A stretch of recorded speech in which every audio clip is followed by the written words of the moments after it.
Welcome back. కలియుగ వైకుంఠం తిరుమల క్షేత్రం భక్తిభావానికి పవిత్రతకు నిలువుటద్దం. ఇటీవల వరుసగా వెలుగు చూస్తున్న కుంభకోణాలు శ్రీవారి సన్నిధిలో అపవిత్రతను అక్రమాలను కళ్ళకు కడుతున్నాయి. లడ్డూ ప్రసాదం తయారీ కల్తీ నెయ్యి వ్యవహారం దేశవ్యాప్తంగా పెను దుమారమే రేపింది. ఇప్పుడు మరో భారీ మోసం బయటపడడం భక్తులను తీవ్ర ఆందోళనకు గురిచేస్తోంది. దాతలు విశిష్ట వ్యక్తులకు బహుకరించే పట్టు శాలువాల కొనుగోళ్లలో 10 ఏళ్లుగా సాగుతోన్న అక్రమాలు టీటీడీ పాలనా వ్యవస్థలోని డొలతనాన్ని బయటపెట్టాయి. పట్టు పేరుతో పాలిస్టర్ వస్త్రాలను అంటగడుతూ సాగిన ఇదంతా తిరుమలలో వేళ్లూనుకున్న అవినీతికి నిదర్శనంగా నిలుస్తోంది.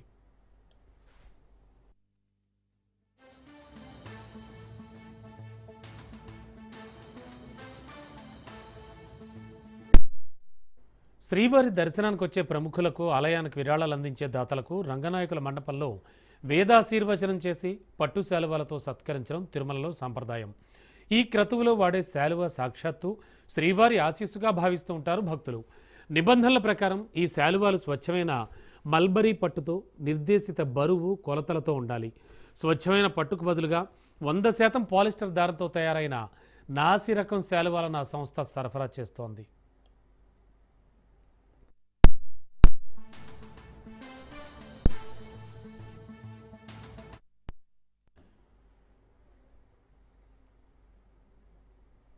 ఇక ఈ కుంభకోణంలో ఆర్థిక అవకతవకలు స్పష్టంగా కనబడుతున్నాయి. బయట మార్కెట్లో కేవలం 350 నుంచి 400 విలువ చేసే పాలిస్టర్ శాలువాలను సదరు సంస్థ టీటీడీకి ఏకంగా 1389 రూపాయలకు విక్రయిస్తోంది. అంటే ఒక్కో శాలువాపై దాదాపు 1000కి పైగా అదనంగా వసూలు చేస్తూ ఏటా కోట్ల రూపాయల ధనాన్ని కొల్లగొట్టింది.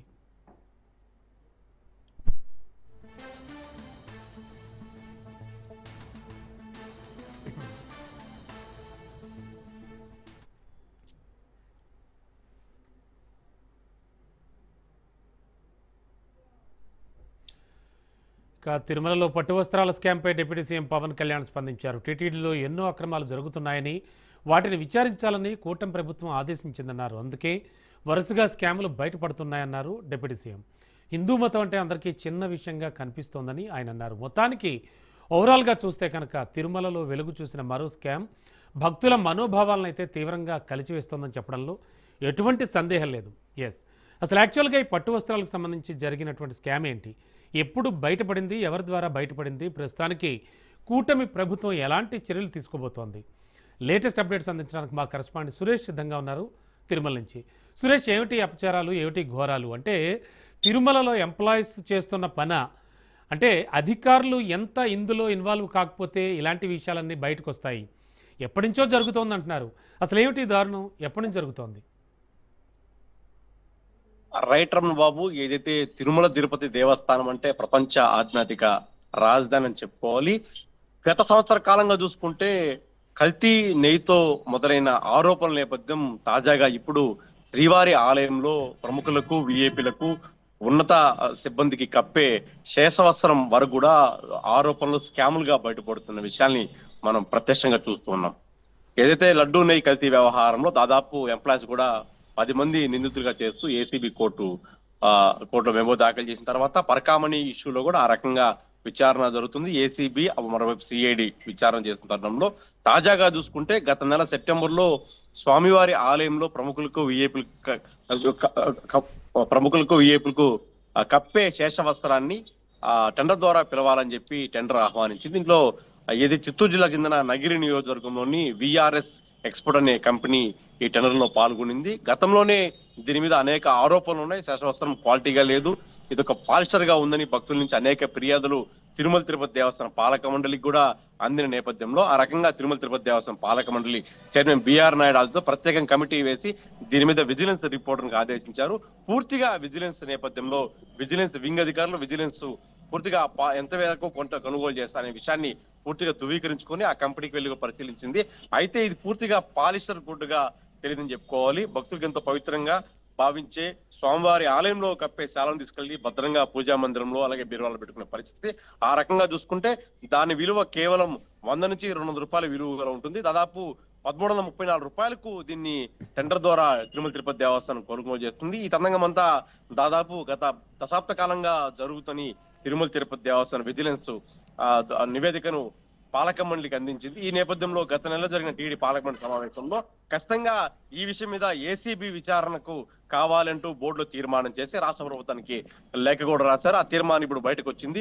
పూర్తిగా తిరుమల తిరుపతి దేవస్థానంలోని సిబ్బంది ప్రమేయం ఉందా, మరోవైపు ఎవరైతే ప్రొక్యూర్మెంట్ లో ఉన్న సిబ్బంది కావచ్చు, ఈ వేరు వయసు అనే సంబంధించిన విభాగంలో కావచ్చు, పూర్తిగా ఆరోపణల నేపథ్యంలో గతంలో కూడా ప్రతి అంశాన్ని ప్రతి విషయాన్ని క్షుణ్ణంగా తనిఖీ చేసి అలా క్వాలిటీ విషయంలో కావచ్చు, మరోవైపు నాణ్యత విషయంలో ప్రత్యేకంగా చొరవ చూపాల్సిన సిబ్బంది కుమ్మక్కయ్యారా, అవకతవకలు పాల్పడారనే విషయాన్ని తేలాల్సి ఉంది. పూర్తిగా ఇప్పుడు ఇది హాట్ టాపిక్ గా మారింది. దాదాపు 20,000 కోట్ల రూపాయల వ్యాపారం జరిగితే అందులో దాదాపు 54,000 కోట్ల మేరకు అవినీతి అక్రమం జరిగిందని విజిలెన్స్ రిపోర్ట్ ఇచ్చినట్టుగా ఇప్పుడు విషయం వెలుగులోకి వచ్చింది. దీని మీద టీడీ పాలక సభ్యుడు భాను ప్రకాష్ కూడా స్పందించి ఖచ్చితంగా ఎవరైతే ఆరోపణలు ఎదుర్కొన్న వాళ్ళందరూ కూడా శిక్ష ఖచ్చితంగా కావాలని డిమాండ్ చేస్తారు. మరోవైపు ఇదే విషయాన్ని చైర్మన్ బిఆర్ నాయుడు కూడా గత పాలకమండలి సమావేశంలో పూర్తిగా ఎవరైతే ఈ అక్రమాలకు పాల్పడారో ఖచ్చితంగా వారి మీద కేసులు నమోదు చేస్తామని ఆయన కూడా వెల్లడించిందో, ఖచ్చితంగా చర్యలు తప్పవంటూ కూడా ఆయన కూడా చెప్పిన పరిస్థితి కనపడుతుంది. మనం చూసుకున్నట్టయితే పూర్తిగా గత సంవత్సర కాలంగా తిరుమల తిరుపతి దేవస్థానంలో ప్రతి అంశం వివాదాస్పదంగా మారింది. అటు లడ్డు కల్తీ విషయం కావచ్చు, పరకామణి అంశం కావచ్చు, ఇప్పుడు తాజాగా పరకామణి మనం తులాభారం కూడా అని చెప్పుకోవాలి. పూర్తిగా గత 4 అంశాలు కూడా అటు లడ్డు కల్తీ, ఇటు పరకామణి, తులాభారం, ఇప్పుడు పట్టు వస్త్రం, స్వామివారి ఆలయంలో ప్రముఖులు కప్పే పట్టు వస్త్రం, దీన్ని శేషవస్త్రంగా చెప్తూ ఉంటారు. ప్రముఖులు స్వామివారి ఆలయంలో దర్శించుకున్న తర్వాత రంగనాయకుల మండపంలో ప్రతి ఒక్క విఐపికి ఆ హోదాను బట్టి తిరుమలలో ఆలయంలో పేస్కర్ కావచ్చు, మరోవైపు అధికారులు కప్పే పరిస్థితి ఉంది. రైట్ అమ్మ, చెప్పండి. సురేష్, ముఖ్యంగా గత 10 ఏళ్ల నుంచి కూడా ఈ దందా నడుస్తోంది అంటున్నారు. మరి కూటమి ప్రభుత్వం అధికారం చేపట్టాక ఏమైనా డెసిషన్స్ తీసుకోవడం కానీ, కొన్ని కీలకమైన నిర్ణయాలు తీసుకోవడం కానీ వీళ్ళు కూడా గుర్తుపట్టలేకపోయారా? లేదా అంటే అప్పటి నుంచి చేస్తూ వస్తున్నారంటే ఈ దందాకి సంబంధించి ఏ స్థాయిలో వేళ్ళునుకుంది, ఎలా అనిపిస్తోంది అసలు? అంటే రమబాబు, ప్రత్యేకంగా చెప్పుకోవాల్సిన అంశం తిరుమల తిరుపతి దేవస్థానం సిబ్బంది యొక్క పాత్ర, వాళ్ళ ప్రమేయం చెప్పుకోవాలి. మొదటగా వాళ్ళ పాత్రపైన విచారిస్తే అన్ని అంశాలు వెలుగులోకి వస్తాయనేసి తాజాగా విజిలెన్స్ నివేదిక ఇచ్చింది. ఆ రకంగా చూసుకుంటే ఎప్పుడు ప్రతి 6 నెలలకు ఒకసారి, సంవత్సరంకి ఒకసారి తిరుమల తిరుపతి దేవస్థానం ఈ టెండర్ను ఆహ్వానిస్తూ ఉంటుంది.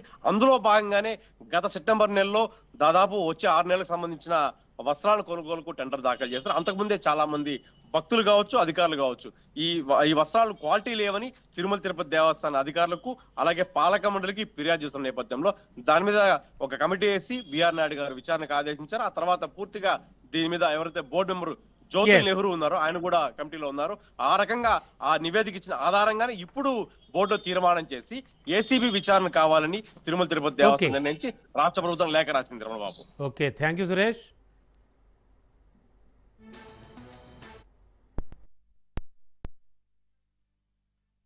వాడు అనాథ రక్షకుడు గోవిందుడు ఖజానాకే రక్షణ లేకుండా, భద్రత లేకుండా చేసినటువంటి ప్రభుత్వం గత ప్రభుత్వం, వైసీపీ ప్రభుత్వం 2019 నుంచి 2024 వరకు తిరుమల తిరుపతి దేవస్థానాల్లో భారీ స్థాయిలో అవినీతికి పాల్పడ్డారు. పరకామణిలో కానీ, తులాభారంలో కానీ, స్వామికి ప్రసాదంలో వాడుతున్నటువంటి నెయ్యిలో కానీ, ఇప్పుడు స్వామివారి దర్శనమైన తర్వాత రంగనాథ మండపంలో భక్తులకి కప్పుతున్నటువంటి ఆ పట్టు శాలువలో నాణ్యత లేనటువంటి శాలువ కప్పారు, నాణ్యత లేనటువంటి శాలువ సరఫరా చేశారని చెప్పి ఫిర్యాదులు వచ్చిన కారణంగా దాన్ని మేము ఎక్స్పర్ట్ కమిటీకి పిలిపించి దాన్ని మీద టెస్టింగ్ చేపిస్తే నాణ్యత లేనటువంటి వస్త్రాలు సరఫరా చేశారని చెప్పి ఎక్స్పర్ట్ కమిటీ మాకు నివేదిక ఇవ్వడం జరిగింది. తద్వారా ఆ రోజు ఎవరెవరు సప్లయర్స్ ఉన్నారు, ఎక్కడెక్కడ ఎవరి ద్వారా వీరు మాట్లాడుకొని కమిషన్లు తీసుకున్నారు, దీని మీద పూర్తి స్థాయిలో విచారణ చేపించి రాబో రోజుల్లో ఖచ్చితంగా వీరి మీద చట్టరీత్యా మేము చర్యలు తీసుకుంటాం. చాలా సిగ్గుచేటు వీరు దేవుడి సొత్తు అని కూడా భయము భక్తి లేకుండా తమ ఇష్టానుసారంగా వీరు వివరించారు. ఖచ్చితంగా ఈరోజు నీతులు మాట్లాడుతున్నారు, వచ్చి మేము తప్పు చేయలేదు, మేము నిప్పు, మేము ఉప్పు అని తుప్పులా మిగిలిపోతారు. మిమ్మల్ని ఆంధ్రప్రదేశ్ రాష్ట్ర ప్రజలు నమ్మే పరిస్థితి లేదు. జరిగినట్టు అన్ని సంఘటనలు మేము ఏదైనా మాట్లాడితే ఇంకో గంటలో మళ్ళా మీడియా సమావేశం పెట్టి మేము చాలా బాగా పనిచేసాం, మా మీద మసిపుస్తాను అంటారు. మీరు స్వచ్ఛంగా ఉంటే మీరు భయపడాల్సిన అవసరం లేదు. ఆపద మొక్కులవాడు